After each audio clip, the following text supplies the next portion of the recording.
Oi, gente, boa noite. Boa noite. Boa Primeiro, noite. eu quero agradecer vocês em meu nome, em nome da Camila. A gente está muito feliz de estar aqui no Bom Porto gravando com vocês, né? Dois expoentes aí da nossa medicina, da nossa região. Então, agradecer, né? Acho que a Camila também quer fazer um agradecimento especial. Com certeza, boa noite.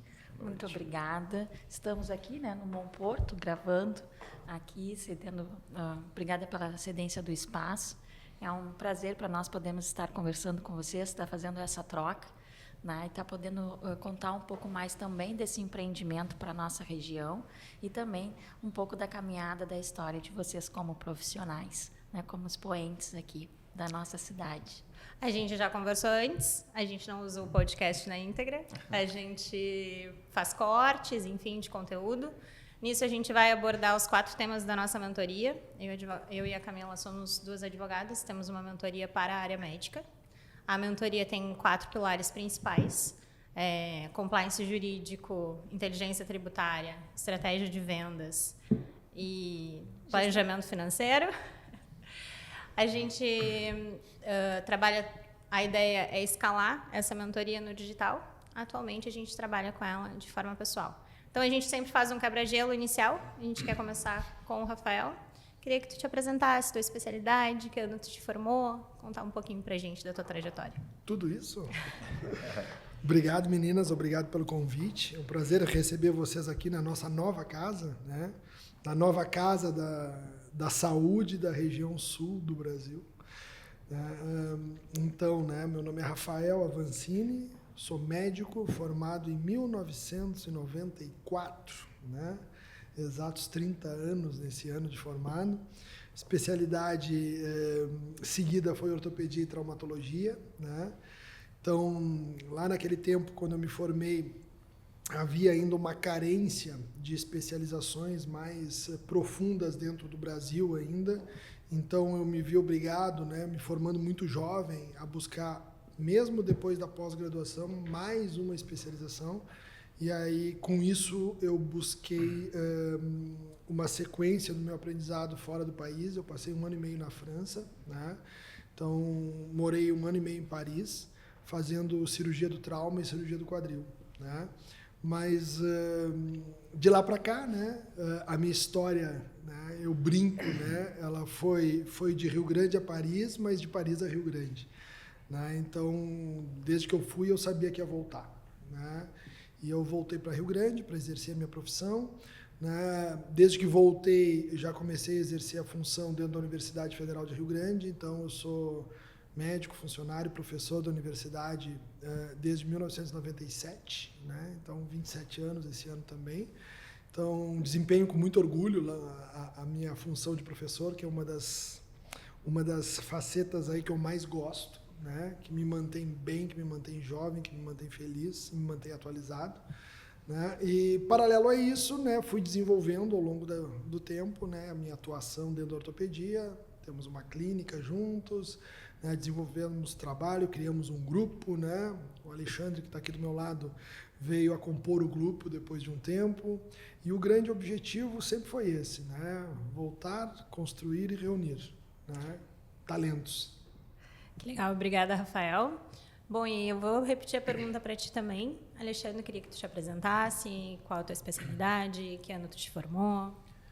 Bom, primeiro, obrigado. É um prazer receber vocês aqui no hospital, nessa joia que a gente, cada vez que entra aqui, sente bem satisfeito de estar trabalhando cada vez mais dentro desse hospital e evoluindo. Bom, me formei em 2004, me chamo Alexandre Prandini, primeiramente, né? E depois que eu tive uma formação, também fiz a mesma sequência que o Rafael. Eu acabei fazendo ortopedia e traumatologia. E já logo na sequência eu já fiz minha especialização de cirurgia do ombro, que foi durante 1 ano em Belo Horizonte. E acabei vindo para Rio Grande, por acaso do destino, me trouxe a Rio Grande. Eu sou do interior de São Paulo, então acabei caindo em Rio Grande. Hoje é minha casa, né? E na evolução, durante a evolução dos primeiros anos, eu cheguei muito próximo do Polo Naval quando ele começou a declinar. E isso começou a ter uma restrição, principalmente para nós como cirurgiões, por uma queda de público de atendimento.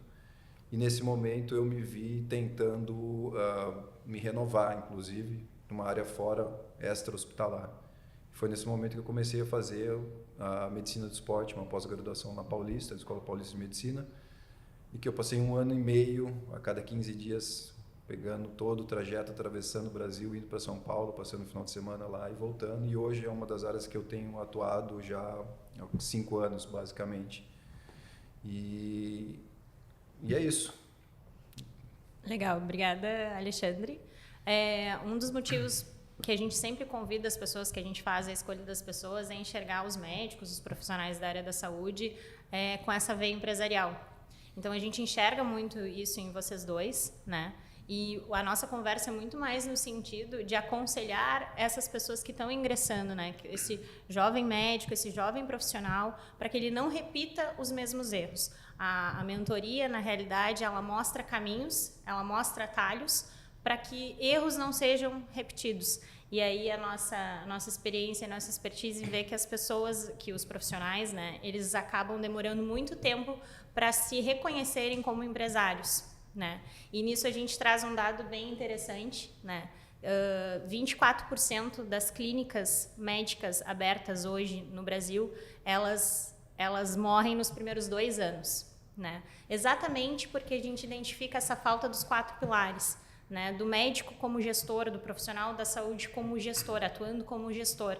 A gente não está questionando a medicina, né? A gente não está questionando a expertise. A gente está pedindo, a gente está fazendo com que os profissionais se reconheçam como empresários também, que façam gestão das suas clínicas. Né? Nesse sentido, a gente queria perguntar para ti, Rafael, quanto tempo tu demorou para te reconhecer como empresário e qual conselho tu dá para o jovem médico que está começando agora, que de repente te enxerga, né, à frente de um hospital, né, te enxerga daqui a pouco lá, se espelha em ti, qual conselho tu daria? Então, né, eu acho que espelho. Né? A gente tem que ter espelho em casa. É muito difícil a gente se enxergar como empresário. Nós não fomos criados para isso, a nossa formação não é feita para isso, o nosso dia a dia não é esse. Né? Então a gente vem, eu particularmente, um pouquinho mais que o Alexandre, venho de uma geração em que medicina é sacerdócio, que medicina é abnegação, né? Que medicina é doação. Sim, ela pode ser tudo isso, como qualquer outra profissão pode ser. Né? O cara que faz bauru também pode ser um sacerdócio, uma abnegação, mas nem por isso ele vai entregar bauru de graça para todo mundo. Né? Então, quando eu me vi como empresário, eu não sei nem se eu me vejo como empresário. Né? Eu me vejo no meio de pessoas empreendedoras. Né? Talvez agora, sim, neste momento em que há pouco tempo atrás eu estava numa reunião e nós estávamos conversando com pessoas, enfim, me deu um insight. Eu disse, pessoal, nós somos muito maiores do que a gente imaginava. Nós somos muito grandes. Nós fizemos um negócio muito grande. E eu não tinha me dado conta disso. Porque até então, a gente vinha junto, caminhando junto. O Alexandre é um dos meus sócios, eu sou um dos sócios dele. A gente não tinha se dado conta do tamanho do negócio que a gente criou. E talvez ainda hoje, nós ainda não tenhamos noção do que a gente criou. A gente sabe que criou algo muito especial e diferente. Mas eu, olhando para trás, aos 17 anos, né, 16 para 17 anos, eu rodei no meu primeiro vestibular. Tá? Isso em 1988. Né? E eu não tinha o que fazer. Eu rodei por um detalhe lá, esqueci uma linha numa redação. Meus colegas tudo passaram e eu rodei. E eu não tinha o que fazer, minha mãe tinha se aposentado. O que eu disse? Pô, mãe, o que tu vai fazer em casa? Vamos abrir uma loja, aos 16 para 17 anos. Né? E naquela brincadeira de vamos abrir, mas não tem o que fazer, que é isso, meu filho? Tem lá a casa onde a gente nasceu, que está lá fechada, enfim. Essa brincadeira de mãe e filho, né, durou 32 anos. A minha mãe foi parar de trabalhar, porque ela se aposentou muito cedo, aos 75, trabalhando todos os dias numa loja, que foi a melhor coisa que aconteceu na vida dela. Né? E eu ajudei ela a fechar, porque aí ela já estava chegando em casa, porque ela teve toda essa mudança aí, digital, tributária, enfim, maquininha de cartão, computador, nota fiscal. Uma pessoa de 75 anos, que já trabalhava desde os 20 anos de idade, né? Eu disse, mãe, para antes que tu perca, né, a tua essência. E aquelas coisas do destino, ela parou e 6 meses depois fez uma festa de encerramento, 6 meses depois veio a pandemia. Então, eu acho que foi meu primeira vez que eu empreendi, assim, olhando para trás. E depois eu sempre tive vontade de fazer coisas diferentes. Eu sempre tive vontade de me reunir com pessoas, de fazer grupos, né? Nunca quis fazer nada sozinho, né? Então, eu sou um outro tipo de empresário, de empreendedor, né? Eu nunca fiz nada sozinho, eu sempre tive sócios, né? Das mais variadas espécies, né? Então, isso é uma experiência que eu trago desse tempo todo e acho que eu desenvolvi essa habilidade de conviver com diferentes. Eu acho que é a grande jogada que a gente tem que ter, né, ao longo de uma trajetória empresarial. E isso é bem perceptível em todos vocês. Vocês têm um espírito coletivo muito forte, que eu acho que realmente é o diferencial. Isso eu conversei muito com a Bruna essa semana, e realmente essa função de querer que todo mundo cresça junto, eu acho que realmente a cidade de Rio Grande precisava disso. E a gente circula em vários nichos, né? E o advogado a gente acaba, né, mesclando em vários nichos diferentes, e a gente percebe que falta um pouco isso para as coisas andarem para frente. E que bom que isso aconteceu, que vocês deram esse pontapé inicial, que vocês estão fazendo diferente, até a questão de diferença de gerações, né, que a gente estava conversando antes. Que bom que está sendo feito, né? E isso é muito significativo e fica nítido, a gente consegue perceber isso de fora. Voltando um pouco para dentro da área que a gente falou lá no início, da quebra das empresas, né, das clínicas médicas, né, essa estatística que a gente trouxe, esses 24% dessas empresas, elas quebram normalmente, tá? Elas não se estruturam bem nos 4 pilares que a gente traz na mentoria, mas elas quebram principalmente por falta de planejamento financeiro. E isso não é uma característica só da área médica, né? Isso a gente vê que é a realidade do brasileiro. O brasileiro empreende muito, mas também, aí, dados que a gente traz de fora, né? 1/3 das empresas, por não ter saúde financeira, por não ter uma estratégia de vendas bem bolada, 1/3 das empresas não prosperam, né? E aí também dentro desses 2 anos. A relação com o dinheiro, a relação com a função do planejamento, principalmente financeiro, é um tabu muito forte, né? A gente não conversa sobre o dinheiro com os amigos, a gente não conversa às vezes em casa, a gente não conversa com os nossos filhos. E exatamente por não conversar é que a gente não se estrutura, é que a gente não pensa na hora de abrir um negócio, é que a gente não pensa quando a gente sai da faculdade da medicina, ou, enfim, não é uma característica só da área da saúde, né? Também é uma característica de outras profissões, como a advocacia. Enfim, nenhuma faculdade te prepara para esse momento, para empreender, né, e para se planejar financeiramente. Em relação a isso, Alexandre, eu queria saber de ti, como que é a tua relação com o dinheiro, como é que a tua relação com... Tu tens planejamento financeiro, como que foi a virada de chave? Isso sempre existiu desde o início, desde quando tu ingressou na carreira, ou isso ao longo do tempo foi acontecendo? Na verdade, eu não tenho nenhuma veia médica, né? Não venho de família de médico. Meu pai sempre foi empresário, sempre teve uma loja de autopeça, nada a ver, né? A não ser o parafuso que eu aperto hoje, é o mesmo que ele vende lá. Então, depois que eu me formei, eu comecei... A medicina, eu acho que ela traz uma coisa diferente de muitas outras profissões, que a gente começa ao inverso das outras profissões. A gente começa de uma forma muito ativa e colocando o que a gente quer em relação ao nosso patamar. Que por um lado é bom, mas por um outro lado é ruim. Porque você começa a crescer e investir na sua carreira, podendo fazer plantão 7 dias na semana. E isso vai te dar um retorno financeiro ótimo. Só que a programação financeira ao longo da vida é insustentável. Você manter 7 dias de plantão pelo tempo todo, né? Então, acho que o pensamento de investimento a longo prazo, nesse sentido, é o ideal. Depois que eu me formei, comecei em Rio Grande, aí eu montei além de ser sócio da Prontotrauma, nossa clínica, eu acabei montando uma clínica também no cassino, mais na função de aluguel de salas, assim.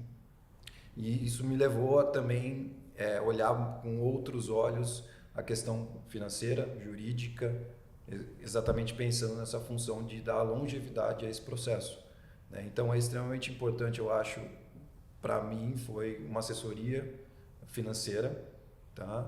E jurídica também associada, para mostrar muito mais o caminho, porque o que acontece, o médico ele tende a botar muito amor na coisa que ele faz, mas o amor às vezes não te traz o retorno financeiro, né? Então às vezes você está achando que aquilo ali é um bem que você está fazendo, mas monetizar isso às vezes acaba sendo difícil. Você colocar dinheiro acaba sendo difícil ali, né? E isso precisa de uma maturidade de conseguir separar. Isso aqui é uma parte da medicina que deve continuar por uma questão ética ou uma questão que você tem que abraçar e isso entrar no contexto todo, numa questão do retorno financeiro. Então, essa quebra é complicada, porque quando a gente mexe dinheiro e saúde, é muito difícil, a margem é muito apertada para a gente entender o quanto que eu estou sendo ético ou não, ou o quanto que isso tá, qual a imagem que isso está passando para o resto de quem está vendo isso de fora, né? É complicado. Sabes que na mentoria a gente traz exatamente essa abordagem, né? Porque a gente percebe, a gente aplica a mentoria com profissionais e esses profissionais trazem exatamente essa abordagem que tu está trazendo, que é uma dificuldade. Então, esse é o papel do mentor. É te mostrar também os caminhos, te mostrar os atalhos, coisas que tu demoraria daqui a pouco 5 anos para descobrir no feeling, ou, enfim, te aconselhando com outros profissionais que estão um pouco à frente, enfim. Quando tu tens a gente fala muito isso dentro da mentoria, né, que é para, vai te propor a jogar um jogo, tu tem que saber as regras, e mais do que isso, tu tem que saber usar as regras a teu favor. Então, principalmente na parte de compliance jurídico, da parte tributária, as ramificações são imensas. É um leque de opções. E quando tu não conhece as opções, é muito mais difícil. Os caminhos são mais longos. A gente quer encurtar caminhos, a gente quer mostrar atalhos. A Camila tem uma frase, né, que ela fala bastante, que é: o que não é proibido é permitido. Então, se dá para fazer, por que não fazer? A mentoria é nesse sentido, né? Para que a gente não replique erros e para que a gente encontre atalhos de fato todos juntos. É para isso que existe estratégia de negócios e é para isso que a gente aplica estratégia de negócios dentro da mentoria, trazendo todos os caminhos. Ainda dentro do planejamento financeiro, a gente traz claro, de uma visão muito mais ampla, né? A gente não entra no detalhe, mas a gente traz apresenta para o médico ou apresenta para esse profissional da área da saúde questões como o fluxo de caixa, como uma reserva de emergência, como estruturar isso trazer isso, a visão de negócio para dentro de uma clínica e de um consultório, né? E aí, dentro dessa visão, quais foram os profissionais que te auxiliaram quando tu foi montar essas clínicas, quando tu foi te estruturar? Quem tu procurou, assim, para te auxiliar na visão de negócio? Acho que o primeiro momento foi no feeling, obviamente, né? O feeling de montar o negócio e ver crescer. Mas depois eu fui percebendo, e ainda acontece, a clínica no cassino lá tem 4 anos, e ainda acontece de estar mudando a trajetória de um dia para o outro, exatamente por essa situação. Sim, eu busquei auxílio de uma empresa que me auxilia nesse lado tanto mais financeiro do que jurídico, em que ela vai me dando dicas. Obviamente ela não decide por mim, mas me dá dicas do que tá, aonde está sangrando, onde que tem que cortar, o que tem que investir, aonde a gente vai buscar mais, porque eu acho que na nossa área médica ela depende da mão de obra de um profissional, e essa mão de obra é limitada em relação a tempo que ele vai estar disponível para estar atendendo. Então tem que ter uma ramificação exatamente para captar o lado financeiro e atirar certo nessas decisões. Acho que faz isso acontecer de uma forma mais fácil, e acho que principalmente a redução do custo. Acho que nem tanto às vezes visar ampliar o seu ganho, mas sim reduzir seu custo, porque no momento que você reduz seu custo, você começa a navegar um pouco mais tranquilo. E eu acho que é essencial da assessoria que eu tive, que eu tenho ainda, é essencial. Acho que é isso daí. Pegando um gancho aqui da questão de faturamento, custos e tudo mais, uma das primeiras coisas que a gente abarca na mentoria justamente é essa, né? Qual é o modelo de negócio que vai ser implementado, qual é a intenção. Porque quando o jovem, né, e aí o professor da universidade também vai concordar também, vai ver bastante essa gurizada fazendo o quê? Sai da faculdade, vai fazer plantão, se alavanca financeiramente e aí depois fica correndo atrás do dinheiro. Né? E aí, aquele planejamento para que ela abrir aquela clínica, ingressar numa sociedade, ou então abrir o seu consultório, às vezes ele é prejudicado, né, ou postergado por conta de más decisões. Né? Então, a gente, quando faz o planejamento tributário, traz esses conhecimentos, a gente começa já informando que pode trabalhar como profissional autônomo, como pessoa física, pode trabalhar como pessoa jurídica, né? E aí a gente vai ter que ver que tem o carnê-leão, tem ali a questão, né, do livro caixa, será que vai ter essa organização, vai ter esse tempo também de fazer? Claro que as contratações são muito em cima das pessoas jurídicas, mas aí quando vai lá e passa para uma sociedade, que pode ser pessoal, unipessoal, pode ser plural, né? Tem o simples, ali a questão dos tributos, se vai entrar no anexo 3, fator R, pula para o anexo 5, ali a gente já consegue ver uma redução, às vezes, de até 60%, só no pagamento do imposto. Qual é o investimento hoje que te dá um retorno de 60%? Então, quando a gente começa trazendo essa abordagem, a gente chama a atenção para um sangramento ali de dinheiro, que o dinheiro está ficando na mesa, está indo em pagamentos indevidos, porque tudo é dentro da legalidade. A ideia é otimizar o pagamento, pegar a melhor estratégia tributária, para que, de fato, esse dinheiro ele seja muito bem aplicado. E aí, na questão da estruturação, né, do negócio, a gente vai ver quanto que vai se gastar com despesas, com funcionários, com a própria estrutura, equipamentos e faturamento. Porque, dependendo do regime tributário, a gente vai colocar ou o tributo em cima do faturamento ou em cima do lucro. E aí vai fazer muita diferença a questão ali de ter as despesas. Né? Então, nesses aspectos que a gente vem trazendo o conhecimento para melhor aplicar. Os 4 pilares da mentoria, na verdade, eles são os gargalos da clínica. Né? A gente não está propondo nada mirabolante, não existe nenhuma fórmula mágica.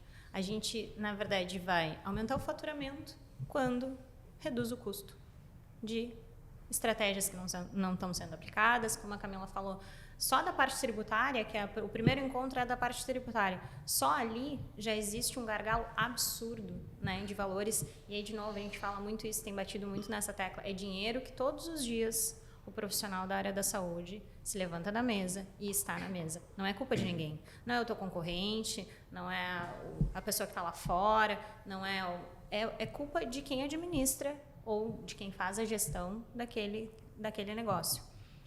Um dos outros pilares, e aí o meu queridinho, né, da mentoria, é a estratégia de vendas. Eu gosto muito disso, eu trabalhei no sistema financeiro, então uma das nossas ideias é adaptar estratégias de grandes players para clínicas e consultórios, né? Aí dentro dessa abordagem das vendas, né, a gente trouxe um dado também agora, essa semana a Forbes lançou uma pesquisa, lançou uma reportagem que diz que a cada 10 americanos, 9, quando vão preencher uma ficha de hotel, colocam lá a profissão vendedor. E como o brasileiro tem dificuldade de se reconhecer como vendedor. Se eu tenho um produto e um serviço, eu sou vendedora daquele produto e serviço. Eu e a Camila somos vendedoras da nossa mentoria. Vocês são vendedores da especialidade médica de vocês, do Monporto, do hospital, das clínicas que vocês administram. Nesse sentido, Rafael, eu queria saber quais estratégias de venda tu usa, quais tu acha que são mais eficientes e quais te surpreenderam assim desse novo mundo? Difícil, né? Se tu me perguntar qual estratégia eu uso para me vender ou para vender os meus negócios, não existe nenhuma específica, né? Tanto a parte tributária, né, que a Camila falou também, quanto a parte de vendas, ao longo desses anos de trabalho, dessas décadas de trabalho, tudo mudou, né? O mundo tributário mudou, a visão mudou e a forma de enxergar a venda mudou. Eu acho que eu sempre me enxerguei como um vendedor, né? E eu sempre disse para os meus sócios, e continuo dizendo, né, que não tem nada que dê mais lucro para um médico do que ele mesmo, se ele for bem administrado e se ele souber se vender. Se ele comprar um apartamento e botar para alugar, não vai dar tanto dinheiro quanto uma tarde de consultório bem administrada e bem vendida, né? Nós que somos cirurgiões, nenhum negócio que a gente tem, nem esse negócio maravilhoso que nós montamos, que é o hospital, vai nos dar proporcionalmente vocês, né, juristas aí, advogadas, tributaristas, que entendem de números, percentualmente não vai nos dar o lucro que as nossas mãos podem nos dar. Por quê? O custo dela é só nós, somos nós. Né? O custo dela é o nosso tempo, o custo dela é o nosso passado, o custo dela é a nossa formação. Mas ela não tem um outro custo além desse. Então, quando a gente joga nisso aí, a gente tem que entender como médico que a grande estratégia de venda da tua clínica, do teu consultório, é tu. Então, a minha estratégia de venda sempre foi me vender. De uma forma ética, moral, transparente, honesta, nunca deixando de pagar tributos, nunca deixando de aguentar o peso dos tributos e dos custos, mas eu nunca deixei de me vender. Uma outra estratégia de venda que me parece muito adequada para a medicina é o teu cliente. Olha que eu usei a palavra cliente e não paciente. Tá? O teu cliente, que é teu paciente, ele tem que entender que ele, teu cliente, não faz parte do meu orçamento. Ele é um orçamento ocasional. Ele é uma renda extra. Mas ele não faz parte do meu orçamento. Dessa forma, a relação fica muito melhor. E hoje, eu consigo dizer isso para o paciente. Porque, às vezes, o paciente, o cliente, ele te questiona a respeito de valor, disso, daquilo, de cirurgia, de trabalho. Diz, olha só, eu te liguei? Não. Eu te chamei aqui? Não. Eu pedi para te operar? Não. Eu te conhecia? Não. Então, sabe o que tu representa na minha vida financeira? Nada. Agora, depois que a gente fizer um acordo, tu representa muito. E aí esse acordo tem que ser cumprido. Então, quando tu deixa isso muito transparente, fica tudo muito fácil. Então, eu acho que a minha maior surpresa em me colocar como vendedor foi quando eu comecei a fazer dessa forma com os meus clientes, meus pacientes, e não faz tanto tempo assim, né? Botar uma década, né? A minha vida mudou e mudou para melhor. Eu diminuí a quantidade e aumentei a qualidade de receita e de trabalho. Porque vejam vocês, né? Gerações não são mais 30 anos. Não é pai para o filho. Gerações, às vezes, estão entre irmãos. Geração, para mim, hoje é 10 anos, é década. As gerações estão diminuindo. Então, eu e o Alexandre temos gerações diferentes. E nós temos 10 anos de diferença de formato. Né? Então, por que eu digo isso? Porque a cada 10 anos coisas mudam. Então, a gente não tem como trabalhar de uma forma diferente. Então, quando tu equilibra isso, eu sou da geração, da primeira minha década de trabalho, que uma das coisas que o médico deveria ter, o que era? Emprego. Tu tens que ter um emprego fixo, tens que ter uma aposentadoria. Pergunta se o Alexandre é dessa geração. Não é. Né? Mas eu fui e iniciei desse jeito. Né? E hoje eu ainda sou empregado público federal, concursado, enfim. Mas vejam vocês que uma ou 2 décadas depois, não vale mais a pena tu ter um emprego. O Alexandre foi também concursado, trabalhou na universidade como eu, mas quando ele entrou, o vínculo trabalhista dele, né, já mudou. Ele não tem mais aposentadoria integral, ele não tem mais garantia nenhuma, ele só tem uma garantia pontual, que é mensal. Né? Então essa eu acho que foi a grande mudança. Então eu ainda hoje tenho um misto, né, de composição na minha renda, né? Coisa que hoje a geração atual não tem, e não terá, e não adianta ter. Né?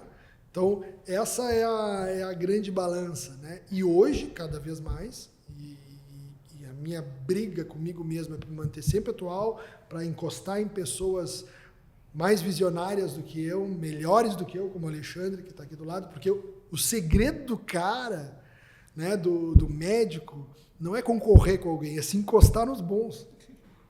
A gente tem que se espelhar nos bons exemplos. Eu só não consigo correr que nem ele. Né? Mas ele sabe o tanto das vezes que eu chamo ele para a gente conversar e escutar uma opinião. Porque nem sempre tu quer ouvir a opinião dos outros. O médico é vaidoso. Né? Então, outra estratégia de venda é essa, é perder a vaidade e esquecer o teu umbigo. Tá? Quando tu deixa de ser vaidoso, tu produz mais e melhor. Tu consegue conviver melhor com as pessoas. E quando tu não olha para o teu umbigo, então é o que eu digo, alguns dos nossos sócios, não todos, porque uma sociedade é como a sociedade como um todo, né? Muitas diferenças. Alguns dos nossos sócios, e o Alexandre é um deles, não tem umbigo. Às vezes o pessoal me pergunta, qual é o segredo aí dessa união de vocês? A ausência de um buraquinho anatômico chamado umbigo. Quem não olha para o umbigo consegue conviver em sociedade. Então, acho que esse é uma das coisas, né, que ajuda a gente a se vender melhor. Né? Claro, de novo, pode funcionar para mim, pode não funcionar para ti, para ele. Mas é uma das coisas que funcionou para mim ao longo dessas 3 décadas, né, que eu me enxergo como vendedor.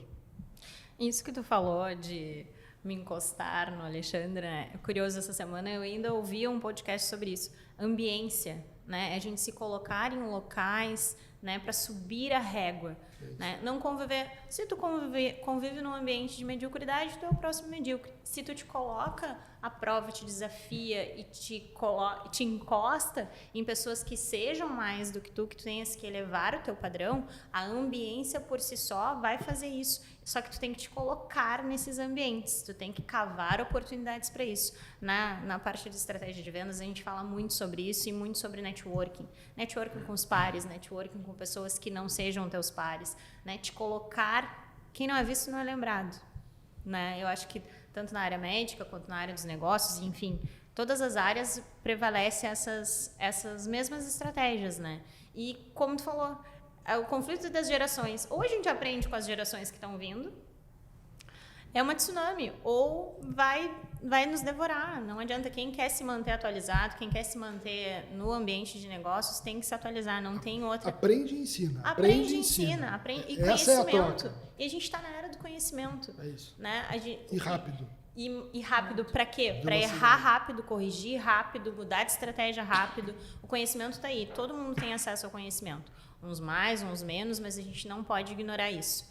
Dentro da parte de estratégia de vendas, que a gente quer falar ainda um pouco mais, a gente tem algumas alavancagens de vendas, né? E isso a gente consegue ensinar, trazer para a mentoria. Uma das estratégias que eu mais gosto e que é muito ignorada pelas pessoas, né? E eu considero a mina de ouro tanto de negócios tradicionais, quanto aí a gente está se propondo a falar de clínicas e consultórios. A mina de ouro, para mim, são os clientes que já estão contigo. Transformar atualmente um cliente no teu fã. Não existe uma pessoa que vai fazer uma propaganda melhor do que o cliente que gosta de ti, de verdade, genuíno. Né? E como transformar essa pessoa num fã do teu negócio? Como transformar, né, um devoto daquilo, que ele consuma o teu produto, o teu serviço, né, dentro da área da saúde, mais vezes. A gente fala muito pouco sobre isso. As pessoas, sempre que a gente fala nessa área de vendas, as pessoas, tá, mas como é que eu faço para prospectar mais gente? Eu quero botar mais gente para dentro do consultório. Tá, mas tu está cuidando das pessoas que já estão contigo? Existem programas e estratégias pensadas para as pessoas que já estão contigo? Nisso existem várias esteiras que a gente pode implantar, né? Programas de bônus, rebônus, desconto, programas de indicação que funcionam super bem para fidelizar aquela pessoa que já está. E aí, automaticamente, ela vai prospectar para ti, de forma genuína, de forma natural. Né? Tem essa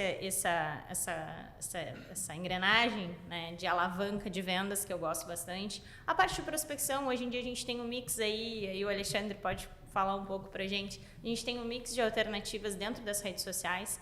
A única coisa que eu sou um pouco contra é que as pessoas às vezes utilizam só o Instagram, só o WhatsApp, só uma única rede. Eu acho que o interessante é tu estudar todas as redes, todas as possibilidades, não depender só de uma equipe de marketing ou não depender só do Instagram, né? Tem muitas possibilidades, tem muitas frentes, né? O Alexandre se posiciona, né, no digital, vem se posicionando nesse sentido. Sua, para isso.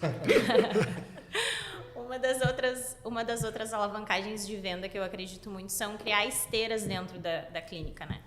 Experiência do cliente. Aquele cliente pode ser atendido por qualquer pessoa que vai ter um roteiro, vai ter uma esteira onde ele vai seguir. Tudo isso são técnicas que são fáceis de implantar desde que a pessoa aceite, desde que a pessoa esteja disposta a estudar sobre isso, né? São todas técnicas de alavancagem e não tem nada de absurdo, não estamos tentando inventar roda, a gente só quer aplicar coisas básicas, simples e, de novo, tá fazendo simples, tá fazendo básico, né? Eu acredito, assim, só pegando seu gancho, e é uma coisa que eu tento bater na tecla lá na minha clínica, e eu acho que é muito fácil de a gente fazer, né? É se colocar como paciente, né? Eu falo sempre para o pessoal que trabalha comigo, pensa você chegando num lugar com dor, com alguma coisa assim, você quer ser bem tratado ou maltratado pela secretária? O médico, ele vai acabar ser a última ponta desse processo. A primeira pessoa que ele vai dar de cara é com a secretária. Se ela não faz o seu cartaz, o seu visual, ele já vai checar, porque quando o paciente entra no consultório, ele pode ter tido a pior experiência dele no trajeto, mas quando ele entra no seu consultório, ele dá risada, ele sorri, ele se sente bem, mas a experiência também do antes fica. Então, se a pessoa não começa lá do início se posicionar, né, a cara da minha clínica é a minha primeira funcionária, a primeira que vai ter o contato com ele, né? Então, não só a estrutura física, eu acho que o paciente se sentir bem nesse processo já começa com meio caminho andado. E o que você está falando também sobre o posicionamento e de reter esse paciente, de ter ele do seu lado, eu vejo que aqui é mais importante, muito mais importante do que se a gente for falar em São Paulo ou Porto Alegre. Porque aqui eu atendo o paciente aqui, eu vou no Guanabara, numa feira, eu encontro com ele. Coisa que o pessoal lá de São Paulo ou Porto Alegre não vai acontecer. Dificilmente acontece. Porque pelo tamanho da cidade, pelo fluxo de paciente, de gente na cidade. Então aqui a gente tem que ser muito mais cauteloso em relação a isso, em relação ao que a gente vai ter como trato. E eu sempre falo isso com os residentes, quando eu estava na FURG, alguns deles são pessoas são de Rio Grande, eles estavam trabalhando lá, fazendo residência para depois ficar em Rio Grande. E a gente sabe que a residência, principalmente da traumato, é muito pesada. E, obviamente, chega um momento que a gente quer chutar o balde. E eu sempre falava para ele, cara, esse seu cliente que você não está dando valor agora é o cliente que vai estar no seu consultório amanhã.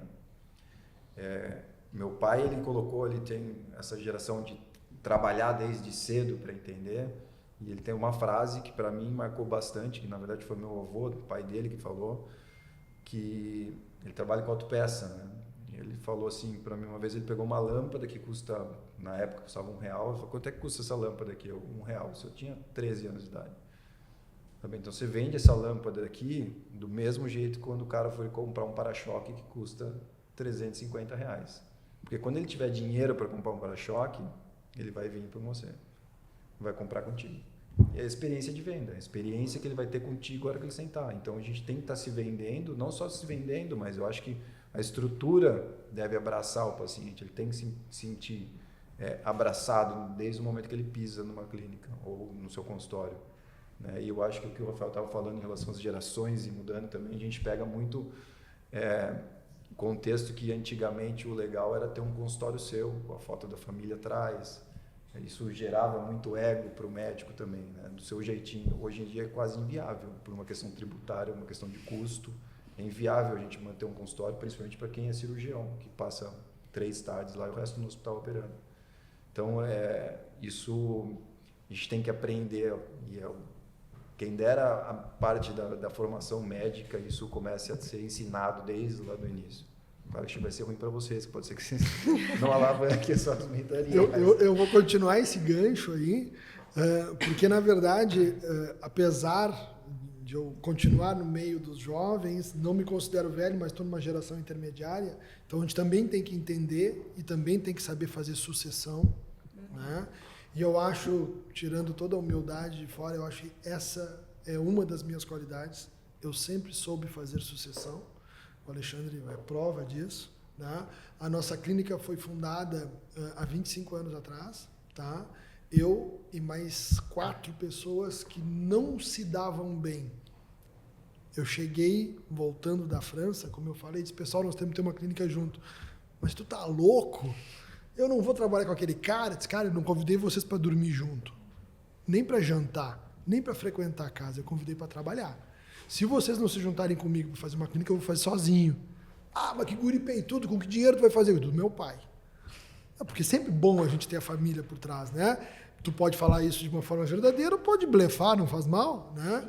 Então, o que aconteceu de lá para cá?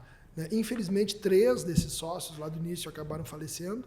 A nossa sociedade hoje de 5, nós somos 15. Tá? Desses 15, 2 só sobraram, né? Que são os pioneiros, que sou eu, né? Que tenho, para o grande público que estarão ouvindo, fazendo 54 anos, e o Dr. Flávio Anciot, né? Para o grande público que está nos ouvindo, 79 anos, e ainda continua trabalhando e operando conosco, e atendendo toda semana. Existe um gap de 25 anos entre eu e ele. Não tem ninguém entre nós no mercado. E eu soube aproveitar esse mercado, sem passar por cima de ninguém. Mas o que eu soube fazer? Sucessão. Pergunta quantos vieram depois? Mais 13. Quando eu olho na parede da minha clínica o nome de todos os sócios, e eles estão em ordem alfabética, o meu é um dos últimos, né? Porque é R, né? O meu é um dos últimos. E eu vejo que todos, com exceção do Flávio, que foi meu professor, todos os que estão ali abaixo, ou foram meus alunos, ou foram meus estagiários, ou foram meus residentes. Então, isso é sucessão, né? E eu digo que eu sou um pouco um paradigma, porque, apesar de estar no meio de todo mundo, dos jovens, eu não faço uso das redes sociais.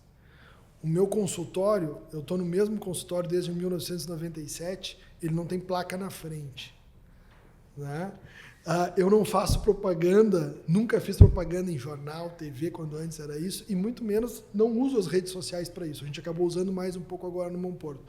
Mas eu sempre utilizei uma das coisas que lá no teu primeiro comentário tu perguntou o que era importante.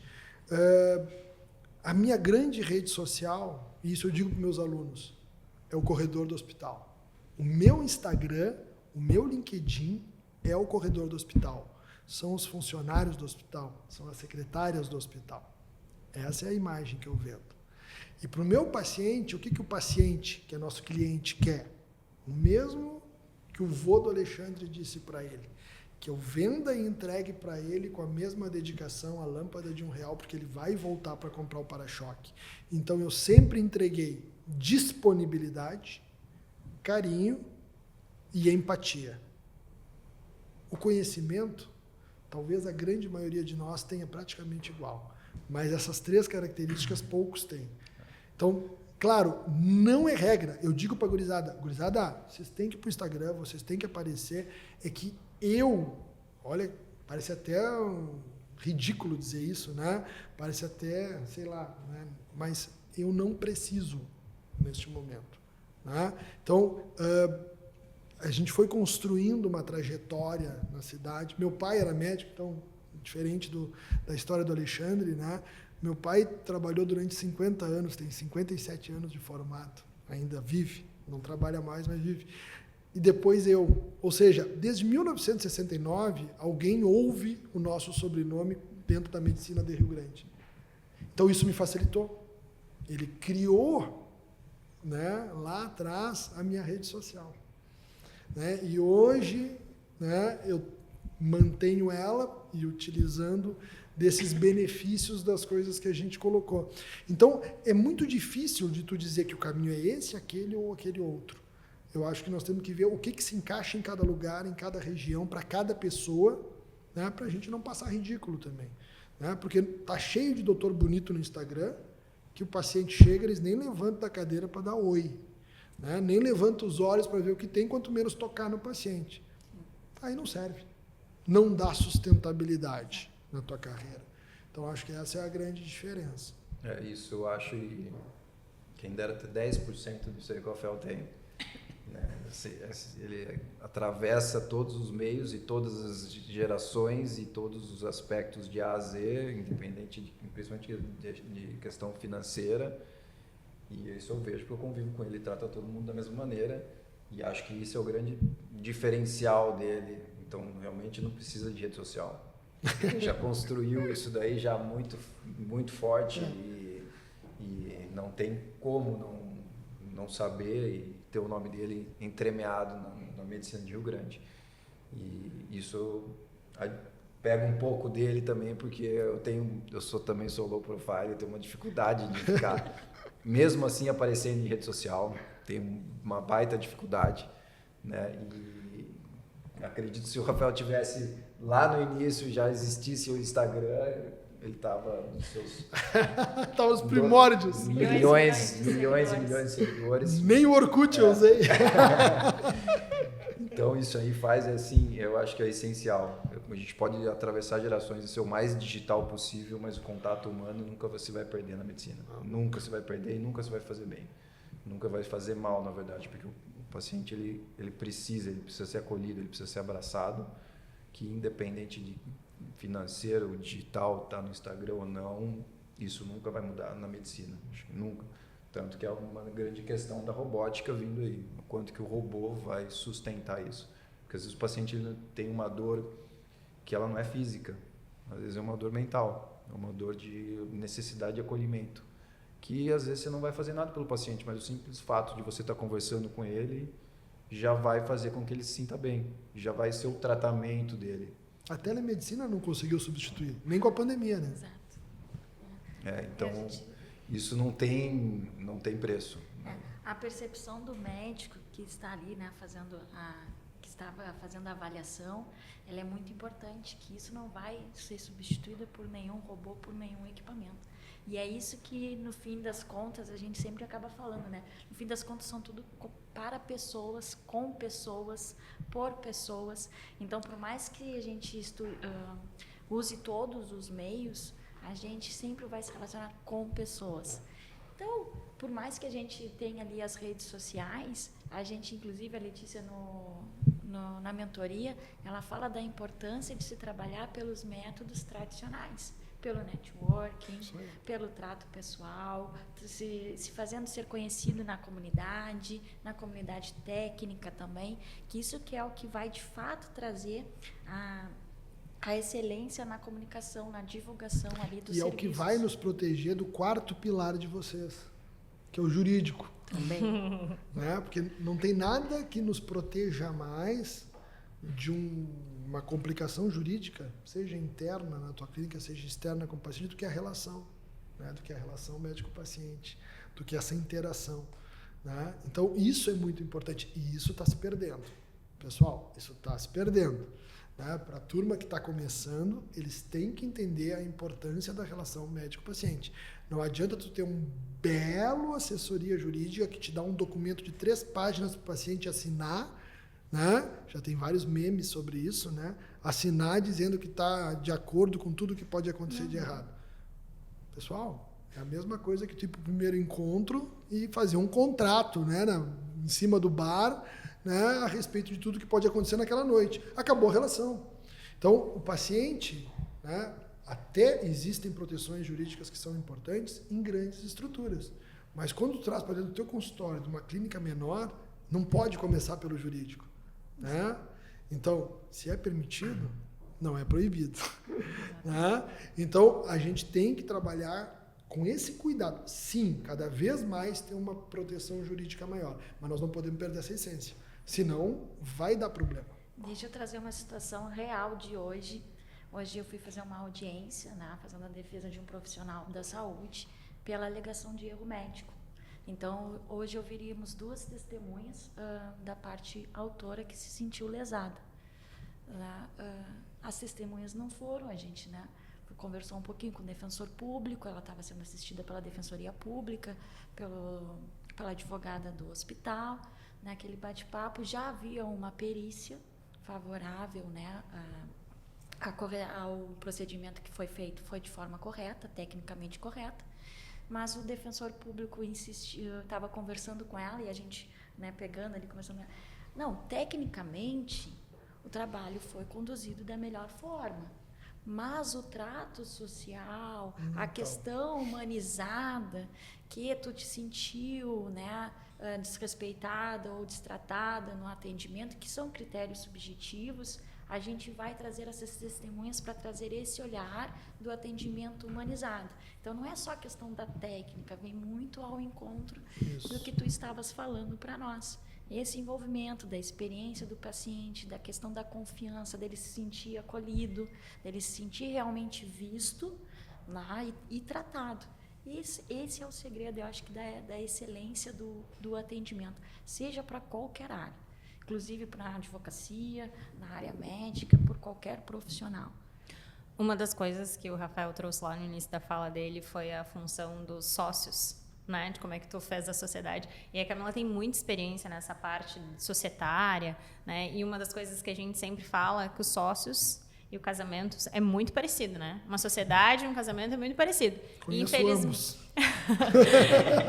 E infelizmente dá muito problema quando tanto o casamento quanto a sociedade vai se desfazer, quando a gente vai desfazer esse relacionamento, né? Então a Camila tem muita experiência com isso, né? Já viu muitas sociedades já ajudou a consolidar muitas sociedades, mas também já ajudou a dissolver, porque problemas existem também, né? E aí, dentro dessa...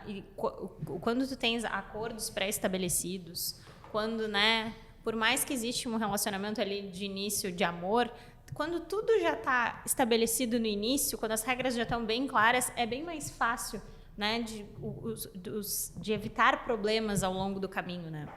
Briga no contrato, mas não briga na operação. Exatamente. Né? Senão aí é só não assinar. Mas tem um princípio que se chama factio societatis, que é a intenção de ser sócio. E quando trouxe a situação de que, né, de pessoas que, em tese, pessoalmente não seriam as melhores parceiras, mas com o objetivo mercantil, profissional, de dar lucro, de poder exercer a profissão. Depois ele disse que não se acha empresário, né, Letícia? Conseguiu fazer ali, né? Fazer ali uma mistura boa, né, de sócios, do empreendimento prosperar, de uma situação improvável. Porque, às vezes, o que acontece? O pessoal sai da faculdade, sai empolgado, né, sai ali da residência, vai querer montar a sociedade, são amigos, já se conhecem, já fizeram a universidade juntos, acham que porque por conta disso se conhecem, não sabem de não têm o conhecimento das possibilidades, das situações que podem acontecer no caminho, não pegam essa orientação jurídica né, e aí vão fazendo, e aí os problemas vão acontecendo e vai se resolvendo no caminho. Chega um momento que às vezes não tem como resolver, e aí a dissolução ela é inevitável. E isso, além de ser traumática no sentido da relação pessoal, que fica desgastada e às vezes até um rompimento ali de laço pessoal irreversível, também ao desgaste financeiro, porque tudo custa dinheiro. Então, nesse aspecto, a gente trazendo na mentoria, o que a gente traz também? Quais são os modelos societários? Quais são as principais regras? Ontem eu ainda estava fazendo um atendimento. Não, a gente vai entrar nessa sociedade. Só um pouquinho. Vocês já pararam para pensar na questão de como é que vai ficar a questão do prolabore para os próximos anos? Como é que vai ser a questão de resultado, a distribuição dos resultados? Ah, não, a gente combinou que vai ser... Tá, mas não está aqui no papel. Vai ter ali uma parcela, vamos fazer a pizza, né? Vai ter uma parcela ali, uma fatia que vai ser para reinvestimento? Vai haver distribuição de resultados nesses... nesses 2 primeiros anos não vai ter, porque a gente vai estar investindo no negócio. Tá, ok, mas e prolabore vão trabalhar e não vão receber? Não está aqui. Tá, depois dos 2 anos, como é que vai ser? Ah, a gente não pensou nisso. Não, mas vamos pensar então agora, antes de entrar nessa sociedade, porque a gente tem o contrato social. O contrato social é o documento da empresa para a sociedade, para fornecedores, clientes, né, e terceiros, enfim. E temos o acordo de sócios. O acordo de sócios são as regras da casa, entre os sócios. E aí que a gente vem trazendo esse conhecimento, né, para esses sócios que precisam saber.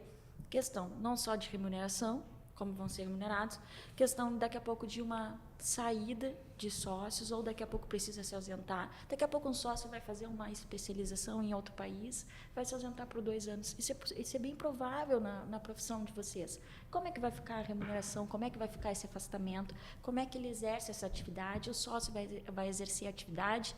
Vai receber prolabore? Não vai? Como é que vai ser a questão das contratações?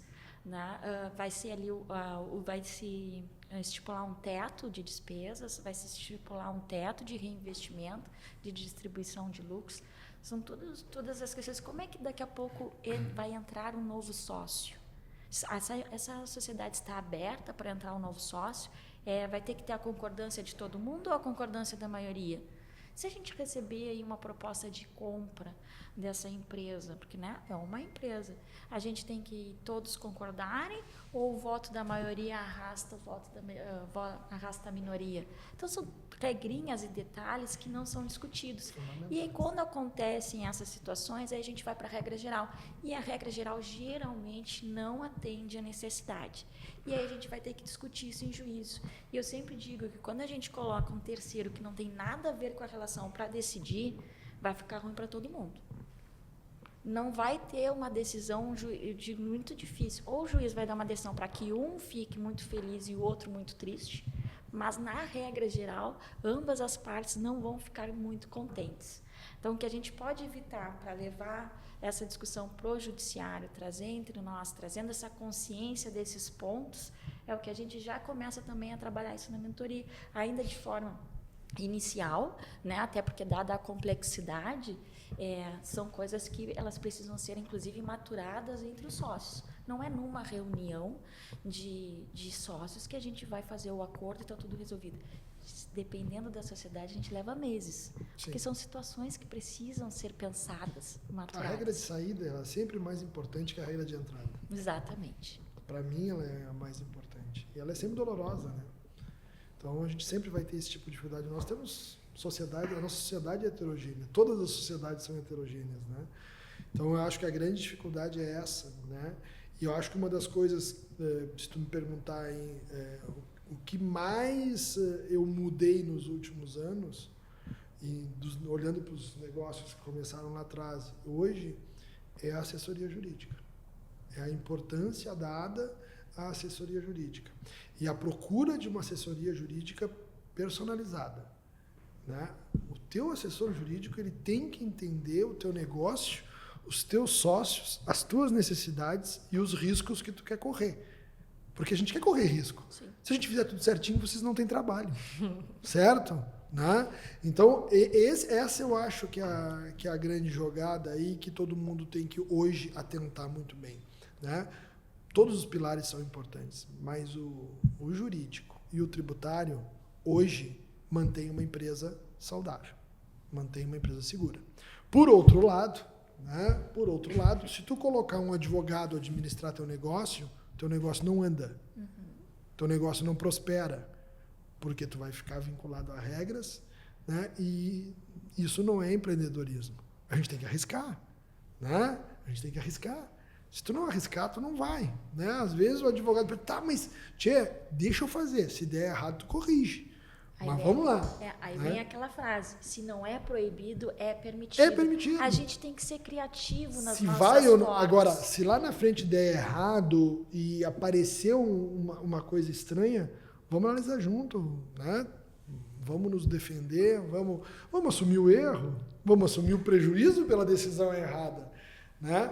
Mas eu acho que isso aí é uma coisa a coisa que mais mudou, né? Até agora nesse nosso último empreendimento, né, Alexandre? Eu acho que a gente nunca consultou tanto o jurídico como agora, né? Eu tenho 2 outras empresas, 2 outras clínicas, né, de portes diferentes e com segmentos diferentes, todas na área da saúde, mas nenhuma, né, do porte que nós temos hoje e nem com a importância que nós estamos dando a esses 2 pilares aí. Porque os outros até a gente acha que já tinha, né? Compliance, né?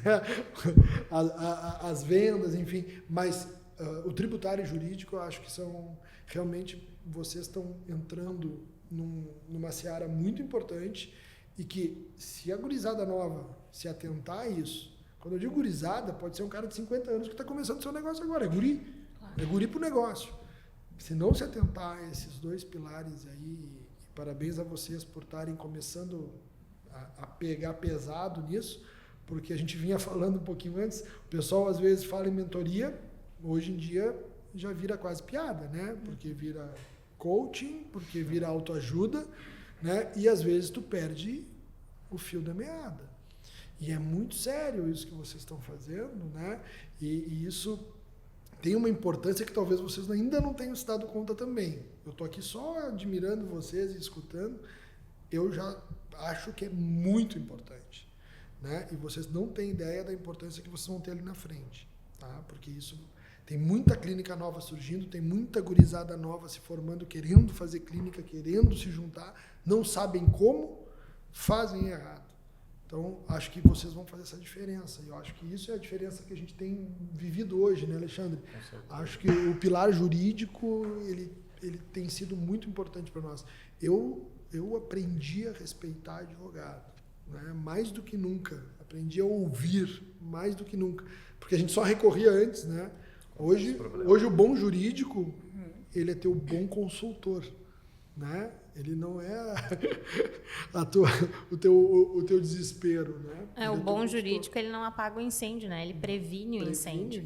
Então, é exatamente nesse sentido. E quando tu falas, que tem muita gurizada querendo fazer sociedade, tem muita gente querendo se juntar, a ideia também da mentoria, a gente percebe aí que as coisas estão convergindo todas nesse sentido, é que dentro da mentoria a gente forma uma comunidade, onde tu vai encontrar o teu sócio, onde tu vai encontrar pessoas que estejam com o mesmo propósito e queiram e enxerguem, que tenham essa visão empresarial por trás da medicina também.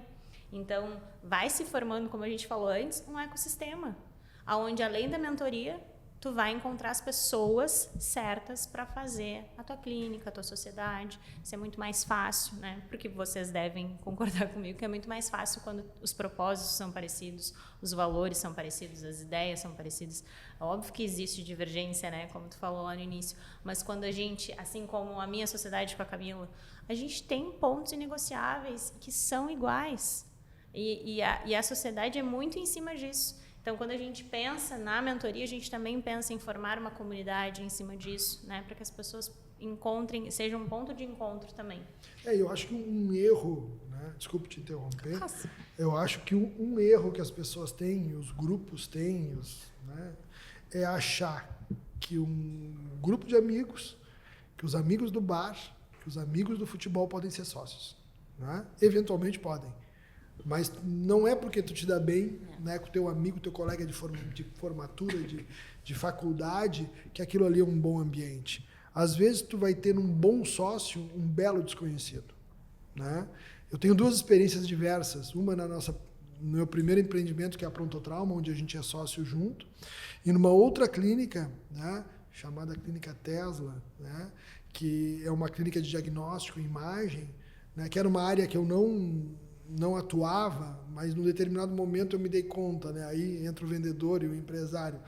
Eu me dei conta, poxa, o que eu mais faço na minha vida depois de atender o paciente, fazer o diagnóstico, é pedir exame.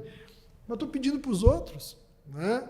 E aí eu tentei fazer a mesma receita da Prontotrauma. Convidei todos os sócios da Prontotrauma para montar uma clínica de diagnóstico. Pessoal, vamos botar uma máquina de ressonância magnética, de tomografia. Tu é louco, retardado, isso, dinheiro, que bobagem. Eu não estava aqui, tá? Ele não estava aí. Eu iria entrar nessa. Ele não estava aí. Aí alguns quiseram. Bom, resumo da história, né? Para não ficar longa. Resumo da história. Era para ser uma clínica de 10 sócios. A clínica acabou em 3. Só sobrou eu e 2 desconhecidos de Pelotas, com os quais eu aprendi muito. Muito mesmo. Eram empreendedores de outra geração ainda, 10 anos mais velhos do que eu, mas que trouxeram, né, o feeling e o dia a dia de uma forma muito pesada, muito importante para nós. Mas, de novo, um grupo improvável, uma sociedade de desconhecidos, que se tornou sólida, correta, baseada dentro de premissas, dentro de caráter também, mas dentro de acomodação jurídica indiscutível.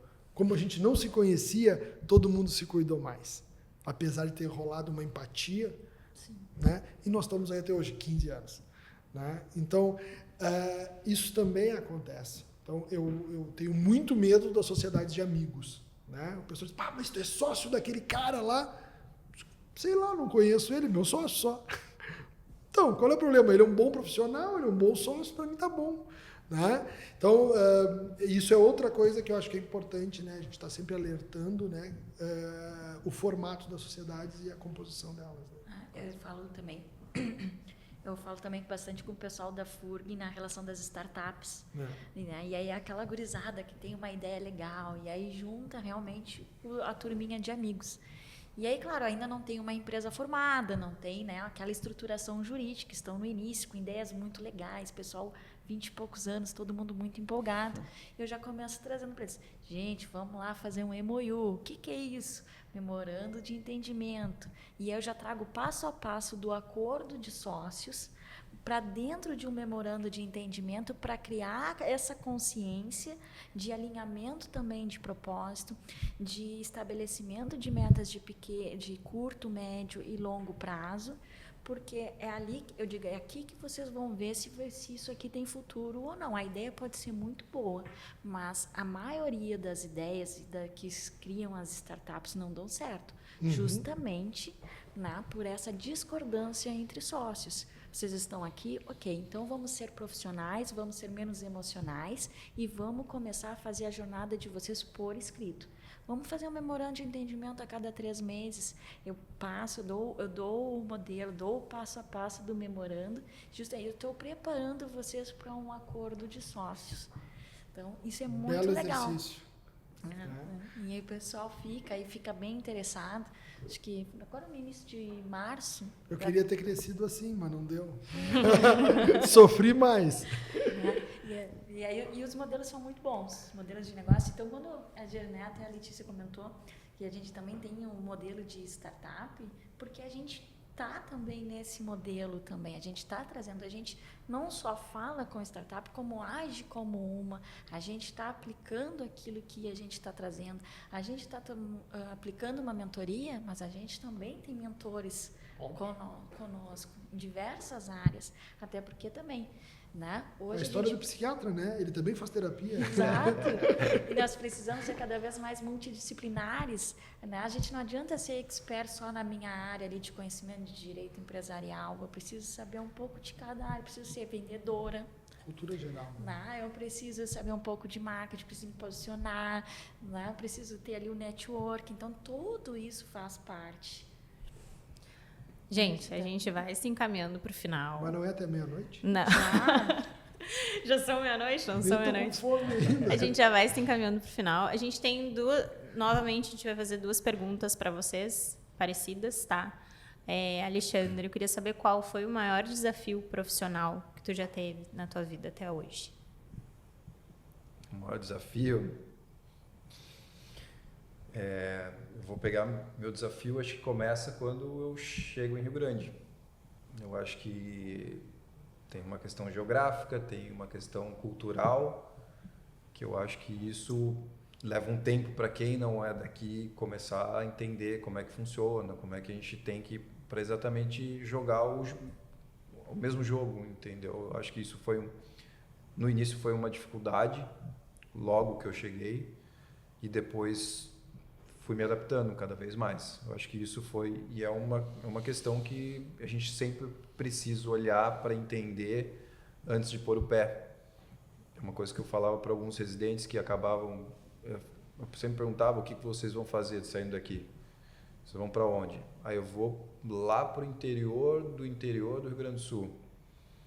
A gente otimizar o tempo. Será que vale a pena, apesar de eu achar que vale a pena, de qualquer maneira, mas será que vale a pena se especializar para chegar num lugar que não vai ser tão utilizado esse tanto de especialidades? Porque às vezes vai alimentar o quê? O ego do médico, de ter uma baita formação, mas você ter uma baita formação num lugar que você vai ser o generalista como todo mundo. Eu acho que foi uma dificuldade, hoje já não é uma dificuldade, mas no início sim, porque, claro, vindo lá de cima para baixo é um choque cultural bem grande, né? E eu acho que isso foi uma dificuldade que eu tive, e eu acho que entender o mercado ajuda bastante, entender antes de começar a prosperar ou apontar para onde você vai. Eu vou te repetir a pergunta, Rafael. Qual foi o teu maior desafio profissional até hoje? Talvez esteja por vir. Meu maior desafio é sempre o atual, né? Como eu sempre vivi numa zona de conforto. Se tu parar para pensar, eu nasci aqui, eu cresci aqui, eu fui, né, amadureci aqui, desenvolvi toda a minha atividade aqui, então eu não passei por essas dificuldades do Alexandre. Eu sou um abençoado nesse aspecto. Só aumentou minha responsabilidade em ser bom. Eu tinha uma obrigação comigo mesmo, com a minha população e com meu pai, né, com a minha família. Né? Pô, eu tenho que ser bom. Né? Não preciso ser maravilhoso, mas bom eu tenho que ser. Né? Mas eu acho que o meu maior desafio é o último, é agora, é o Monporto. Tá? Porque até 2019, tá? Todo mundo me perguntava, né? Meus alunos, enfim, todo mundo me olha assim de fora, acha que a gente sempre, o pessoal olha de fora, acha que a gente não tem problema, né? Então, o pessoal me perguntava, professor, o senhor já tem tudo na vida, não sei o que, eu disse, olha, só tenho uma frustração. Uma. Realmente eu sou um cara realizado. Eu só tinha uma frustração na vida, nunca ter conseguido colocar um hospital em Rio Grande. Essa era a minha frustração, né? Então, aí vocês vão dizer, então tá, agora tá realizado. Não, agora assim, ó, eu quero que isso aqui dê muito certo, porque a gente descobriu depois de fazer um hospital, que fazer um hospital é fácil, né? Difícil é manter ele com todos os cuidados, com todas as premissas que a gente criou, e é uma responsabilidade gigante, gigante, gigante. Né? Agora, não vou me mexer para isso, porque se era a minha grande frustração, que seja o nosso grande sucesso. Né? Então, meu grande desafio é esse, eu tenho certeza. Talvez porque se a gente olhar para trás, a gente venceu todos os outros, tu nem encara mais como desafio ou dificuldade. Né? Então, é esse talvez o próximo, né? Não o hospital, o desafio. Né? Mas acho que esse momento é o momento mais tenso aí, né? E eu espero poder corresponder, né, aos meus sócios, eles a mim, eu a eles, nós, a sociedade, e nós ao nosso propósito, né, de ter montado uma sociedade, ter feito um planejamento financeiro, ter os nossos pilares jurídicos, ter o nosso compliance, ter tudo isso que vocês estão oferecendo, né, e que mesmo assim é desafiador e assustador. Né? Então, nós estamos aprendendo muito, né, Alexandre? Eu acho que, na verdade, assim, tomando um pouco parte do seu desafio, acho que caiu aquela história da cruz, só carrega quem pode.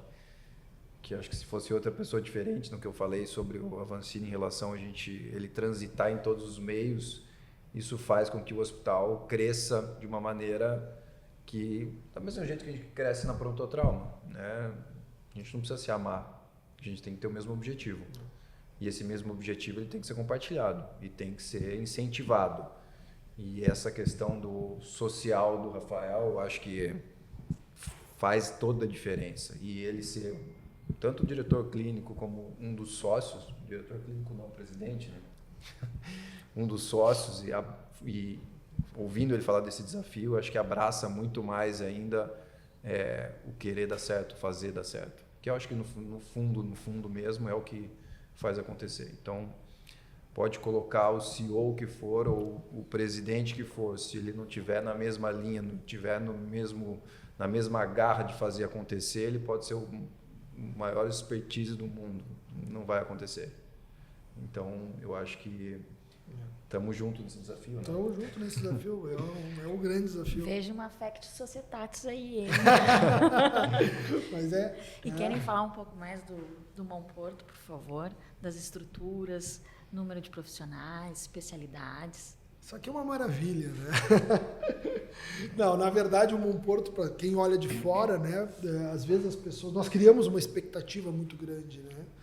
Então, as pessoas, quando se dão conta que a obra durou só 24 meses, né, foi muito rápido, sim, mas por trás disso teve muito trabalho, muita dedicação, muita briga, né, o que é normal, né, muitos sucessos, muitas decepções, muitas frustrações, como também é esperado.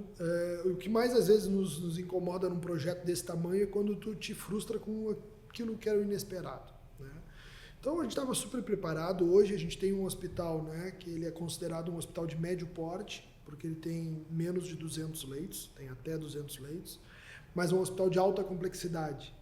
né, que era o que a gente queria trazer para a região. Ou seja, ele pode atender todas as especialidades e complexidades. Nós oferecemos para a região e para a comunidade 31 especialidades. Às vezes o pessoal nos pergunta, né, qual é a especialidade âncora? Nenhuma. Mas qual vai ser? Não sei. A que trabalhar mais, a que se dedicar mais, a que quiser mais um bom porto, né? Então, nós construímos um hospital acolhedor da população médica, acolhedor da população, né, da região. Né? Então, a gente tem, dentro dessas 31 especialidades, nós conseguimos reunir a pau e corda 228 médicos. Tá? 228 médicos é muita gente debaixo do mesmo guarda-chuva. Vocês podem imaginar quantas reuniões nós fizemos, vocês podem imaginar quantas vezes nós tivemos que trazer os médicos para cá. Vocês imaginem quantos médicos nós tivemos que reunir em PJs para poderem desenvolver um trabalho, né, mais eficiente tributariamente, mais protegido juridicamente, mesmo eles não conhecendo e não acreditando, né? Imagina quantas assessorias jurídicas nós fizemos eles procurarem, né? Então, o Monporto ele trouxe um ecossistema novo, tá? Ele gira hoje, né, em torno de 310 empregos diretos, mais 250 empregos indiretos, mais os 228 médicos, mais os pacientes, mais os acompanhantes. Por dia, a cada 24 horas aqui, giram hoje já, mesmo a gente estando na primeira fase, nos primeiros 30 dias, mais de 1.000 pessoas por dia. Né? Então, o Monporto hoje é esse monstro, né, que a gente não imaginava que seria tão grande e que tem muito para crescer. Né? E ele vai crescer de acordo com o estímulo que ele receber. Né? Então, a gente tem muitos vetores de crescimento, a gente tem muitas ideias e intenções ainda, né, de crescimento do próprio hospital, de crescimento de algumas especialidades. Né? A gente veio para qualificar as clínicas da cidade. Então, nós não botamos clínicas aqui dentro, nós transformamos as clínicas do nosso entorno em rede Monporto. Então, o paciente vem, ele é atendido, ele é operado, ele é... Onde é que eu vou agora, doutor? Vai lá no consultório da doutora Letícia. Ah, mas por que tu está me mandando para lá? Porque ela faz parte da rede Monporto, ela vai dar sequência para o teu tratamento. Então, a nossa ideia foi essa, com que os pacientes gerassem, que a gente criasse mais emprego e renda para todo mundo. Né? Então, é uma startup? Era uma startup, agora foi. Né? A maior startup, né, do interior do Rio Grande do Sul, a maior startup de Rio Grande dos últimos 20 anos, 153 milhões de investimento. Tá? Investimento, né, que a gente chama de hiperlocal, né? Nós somos 26 sócios, né? 25 são de Rio Grande, só um é de fora. Tá? Então isso é uma coisa legal também, vai de encontro a tudo isso que a gente falou. Nós reunimos vários diferentes, imbuídos do mesmo espírito e com os mesmos objetivos. Nós somos 26 sócios, mas no dia que o hospital inaugurou, o sócio aqui dentro ele é só um médico. Ele tem que trabalhar.